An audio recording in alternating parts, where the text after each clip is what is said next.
Hi, it's Robbie, and today I'm going to talk about zucchini. You know that's my favorite vegetable. I always am excited when it's time to grow squash, especially zucchini. And what I'm trying to do is preserve my plants so they will make it through the summer. Now, I know a lot of us are getting really hot and our plants are starting to suffer, but there are things we can do to help the plants keep going through the heat because it is natural for their leaves to droop during the hot days, and then early in the evening, as things start to cool a little bit, their leaves will pop up. But if we leave a lot of, well, let's say brown leaves, leaves that they don't need, like that one, they get neglected. That's what usually ends our plant. So I'm going to show you on this, which is a big no-no. You don't want to leave the leaves. You want to get rid of all the leaves the plant does not need. If you leave them there, the plant is still trying to feed them. Even if they've got a little bit of color to them, yellow or the little bit of green, they'll continue to try to feed those leaves. So here is what I'm going to do. I'm going to trim the dickens out of this, and I'll show you some plants I have been taking care of. So now, dealing with your plants on these really hot days, I want to make sure you wear a hat, sunglasses, wear gloves, because a lot of zucchini has really rough stems to them, and it can scratch you up a bit. Now, what I want you to do is keep an eye on all the leaf matter that your zucchinis do not need. Trim it all the way back, right to the stalk, and just get them out of there. Now, you don't throw those leaves away.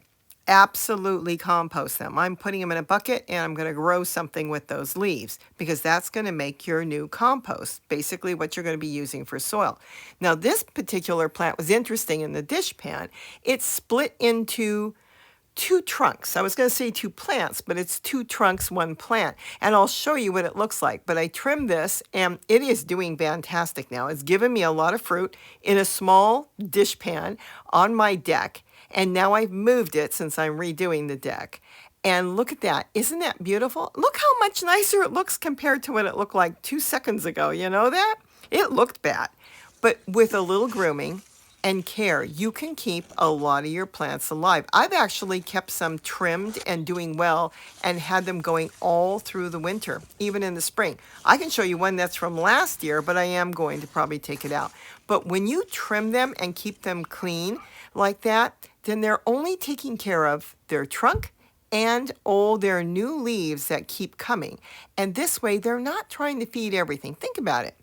Could you clean a 20-bedroom house, in one day? Of course not. But you could probably clean a 2-bedroom house in a day. Well, that's what it's doing. It's trying to maintain everything on there. Whether it needs it or not, it's trying to maintain the entire plant. And during the heat is the hardest time to get a plant to do anything because it's struggling to bring the moisture up when the weather cools, and in the day when it gets really hot, it's drawing the water out of the leaves back into the soil to preserve the leaves. Well, remember, don't go outside on a hot day, 100 degrees, and hit your plants with water.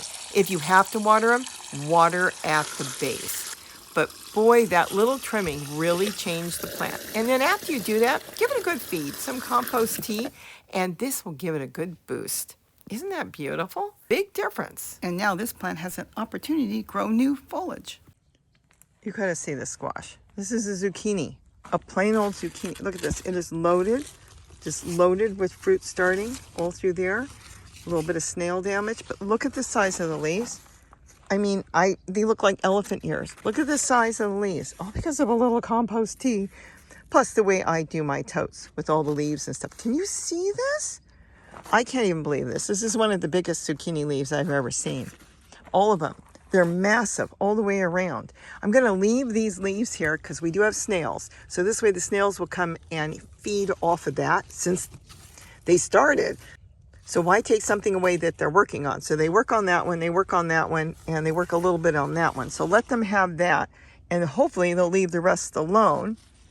And when I see the snails, I'll just toss them out. But look at that. That is one massive squash in an 18-gallon tote on a chair. This is amazing. This is why I believe in living soil, pure living soil. And what is living soil? Living soil is not straight out of a bag. That's not living soil. That is compost. That is something that's already been broken down. No earthworms, no microbes, no nothing will go to soil that comes straight out of a bag.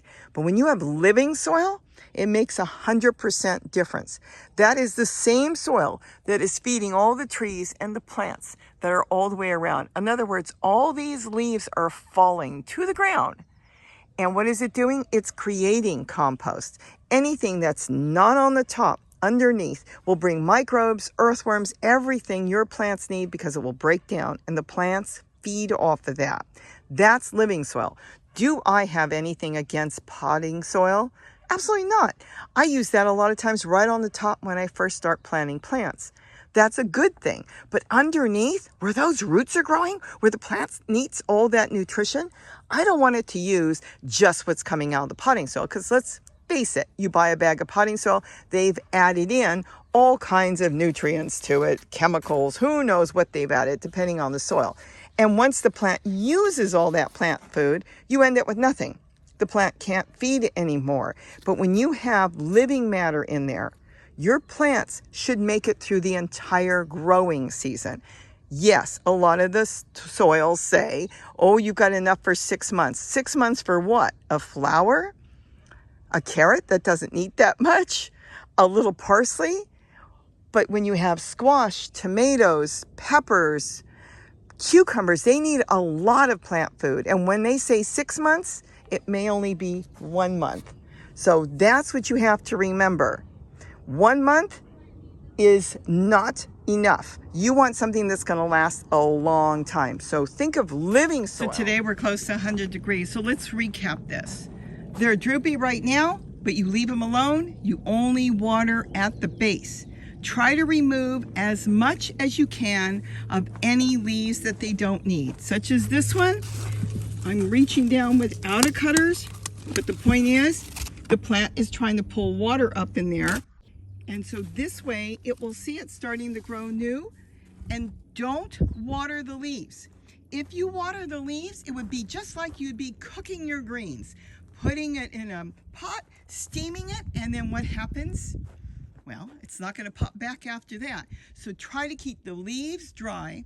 Water at the base of the plant if you have to water when it's hot. And the best time on real hot days is to water early in the morning if possible, before the sun gets really hot, or in the evening after the sun goes down. And this way you can get your plants to grow all year long. Now, depending on where you're growing, of course, we're in Southern California.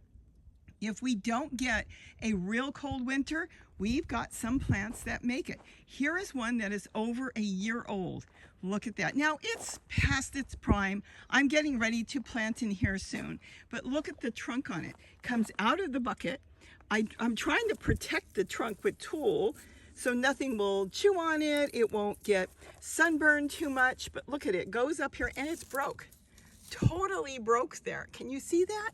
Split in half, and yet look how hard this plant is trying to grow, and it just grew a massive zucchini and trying to grow more. Again, these leaves it doesn't need. You take them off so it doesn't have to take care of it, and then you can have your zucchini plants for a long time. So I hope I gave you some hints and ideas on how to deal with the heat. Like I said, we're about 100 degrees today. We're going to be that for the next few days. And also, when you go to water your plants, if you're not using a watering can that's been sitting in the shade full of water, make sure you put your hose down on the ground, like I did there. Let it run, and don't put it on your plants until you test it, because sometimes that water can come out at 150 degrees, and that is too hot for your plants. You'll literally cook them at that point. So wait till the water runs cool and then water your plants. With that, have a wonderful day. Happy gardening, stay cool, and don't forget to eat what you grow. Bye-bye.